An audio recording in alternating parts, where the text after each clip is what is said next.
આ બજેટમાં કાપડ ક્ષેત્રને મોટી છૂટછાટો આપવામાં આવી છે। આનાથી ગુજરાત સહિત દેશમાં કેટલું નવું રોકાણ આવશે અને રોજગારમાં કેટલો વધારો થશે તે જાણવાનો પ્રયાસ કર્યો સંવાદદાતા કેતન જોશીએ। આવો જોઈએ।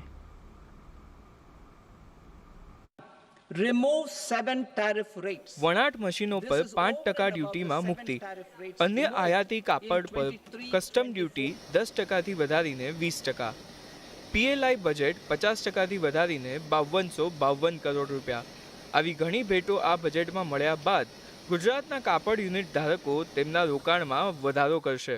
અમારે સબસિડી મળી છે, હવે એવું લાગે છે કે અમારે પણ ઇન્વેસ્ટમેન્ટ કરવા જેવું છે અને આગળ અમે વિચારી રહ્યા છીએ કે અમારું પણ જે યુનિટ છે એ બહુ વધારે ઇન્વેસ્ટ કરે અને અમારા જે ટેક્સટાઇલ ઇન્ડસ્ટ્રીના જે માણસો છે હું એમને રિક્વેસ્ટ કરીશ કે એ વધારેમાં વધારે ઇન્વેસ્ટમેન્ટ કરે, કારણ કે ગવર્મેન્ટનું આ જે સબસિડી જો પ્લાન મળ્યું છે અમને એ બહુ સારું મળ્યું છે। દેશના 100 જિલ્લાઓમાં જ્યાં ઓછો કપાસ થાય છે ત્યાં ઉત્પાદન વધારવાની યોજનાનો પણ બજેટમાં સમાવેશ કરવામાં આવ્યો છે। ટેકનિકલ ટેક્સટાઇલ સેટલમેન્ટ્સ લૂમ મશીનરી પર પણ 0% ડ્યુટી જાહેર કરવામાં આવી છે।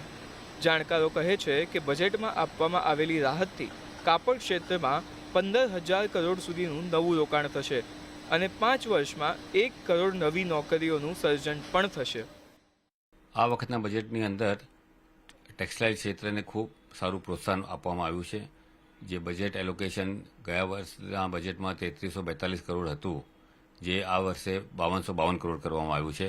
એનાથી જે એ ટફ યોજના હતી એ ફરી લાગુ થશે, પીએલઆઈ લાગુ થશે, પીએલઆઈ 2, અને આના હિસાબે નવી મશીનરી જે વિવિંગ સેક્ટરમાં, ગાર્મેન્ટ સેક્ટરમાં અને ટેકનિકલ ટેક્સટાઇલમાં આ ત્રણેય ક્ષેત્રમાં નવી મશીનરી આવવાની ખૂબ સંભાવના છે અને અમને લાગે છે ત્યાં સુધી 10,000 થી 15,000 કરોડનો નવો ઇન્વેસ્ટમેન્ટ ટેક્સટાઇલ ક્ષેત્રમાં આવશે।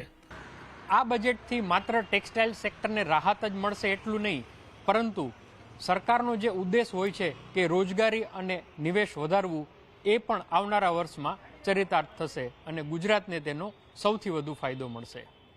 કેતન જોશી, અમદાવાદ। તો કોમેડિયન